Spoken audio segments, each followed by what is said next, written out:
তো তোমরা স্যান মারিনো সম্পর্কে তো অবশ্যই শুনেছ। স্যান মারিনো যেটা কিনা হচ্ছে ফুটবল দুনিয়ার সব থেকে বেশি দুর্বল ন্যাশনাল টিম। এই টিম নিজের ইতিহাসে মাত্র 3টি ম্যাচ জিতেছিল। কি আরেকবার বলুন কি? জি হ্যাঁ, তোমরা ঠিক শুনছো, মাত্র 3টা ম্যাচ জিতছে নিজের ইতিহাসে। 200টারও বেশি ম্যাচ খেলে মাত্র জিতেছে 3টা। আর এই স্যান মারিনোর ফিফা র্যাঙ্কিং হচ্ছে 211 নাম্বার। আর পৃথিবীর মধ্যে দল আছে কয়টা? 211টা। মানে এটা সবাই লাস্টের টিম। আর এই ফিফা র্যাঙ্কিং এর 211 নাম্বার দলের সাথে খেলবে আমাদের 181 নাম্বার দল বাংলাদেশ।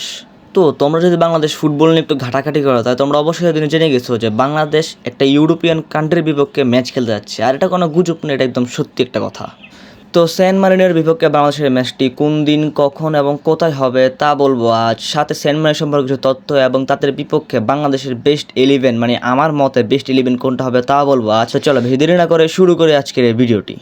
তো প্রথমে বলি তোমাদের স্যান মারিনো সম্পর্কে। স্যান মারিনো হলো ইউরোপের ছোট্ট একটা দেশ, প্লাস পৃথিবীর ওয়ান অফ দ্য ওল্ডেস্ট দেশদের মতো একটা, যার পপুলেশন হচ্ছে মাত্র 33,000। আর এখান থেকে তোমরা বুঝতে পারতেছো স্যান মারিনো আসলে কত ছোট্ট একটা দেশ।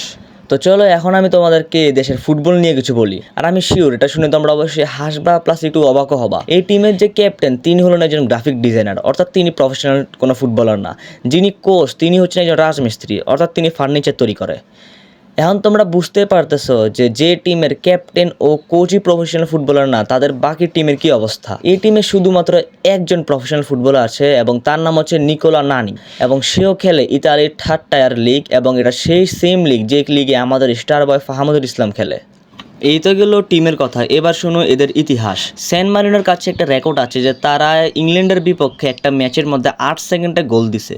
কিন্তু 8 সেকেন্ডে গোল দেওয়ার রেকর্ড থাকলেও তাদের ম্যাচ রেকর্ড খুবই খারাপ। স্যান মারিনো তাদের ইতিহাসে ম্যাচ খেলেছে প্রায় 200টারও বেশি, এবং তার মধ্যে জিতেছে মাত্র 3টি ম্যাচ, তাও আবার সব সেম অপোনেন্টের বিপক্ষে।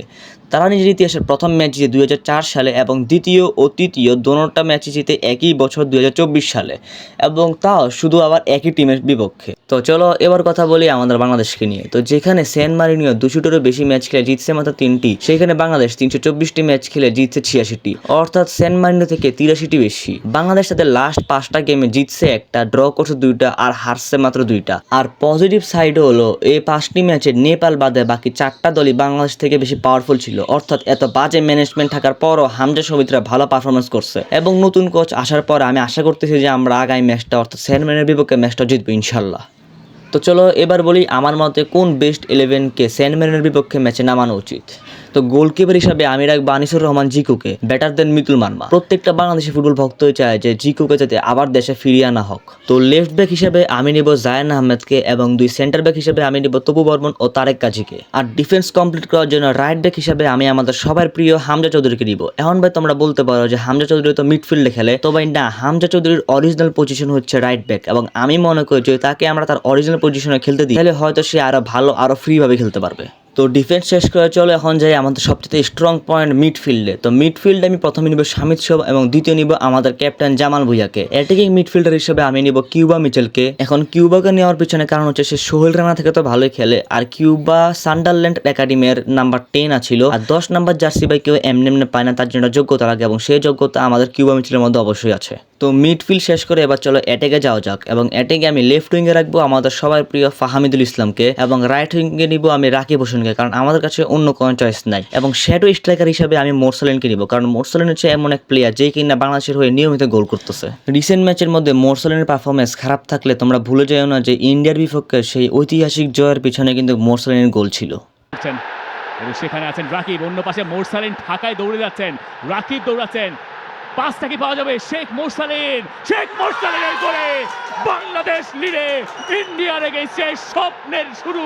তো তোমরা হয়তো অনেকজন ইতিমধ্যে জেনে গিয়েছো যে ট্রেভার ইসলাম বাংলাদেশের হয়ে খেলার জন্য রাজি হয়েছে, এবং তার বাংলাদেশ পাসপোর্টও খুব জলদি তৈরি হয়ে যাবে। তো এখন তোমাদের কোয়েশ্চেন থাকতে পারে যে আমি ট্রেভার ইসলামকে এই স্কোয়াডে রাখি না কেন। তো এর কারণ হচ্ছে ট্রেভার নিজে বলেছেন যে তিনি এই ম্যাচটা খেলবে না, এবং বাংলাদেশের হয়ে তিনি শুধু সেপ্টেম্বরে খেলতে পারবেন। তাই আমি এই স্কোয়াডে শুধু ওই প্লেয়ারদেরকে রাখছি যারা কিনা এই ম্যাচটা খেলতে পারবে। তো চলো এবার মেন পয়েন্টে আসা যাক, যা হলো এই ম্যাচটা কবে ও কোথায় হবে, এবং তোমরা এই ম্যাচটা কোথায় দেখতে পারবা। তো বাফুফ এটা কনফার্ম করছে যে 5 জুন 2026 অর্থাৎ জুন উইন্ডোতে এই খেলাটা হবে, এবং খেলা হবে স্যান মারিনোতে ভেন্যু স্টেডিয়ামে, অর্থাৎ খেলা সম্পূর্ণ ইউরোপের মাটিতে হবে, এবং বাংলাদেশের প্রত্যেকটা ম্যাচের মতো তোমরা এই ম্যাচটা টি স্পোর্টস এর মধ্যে পেয়ে যাবে।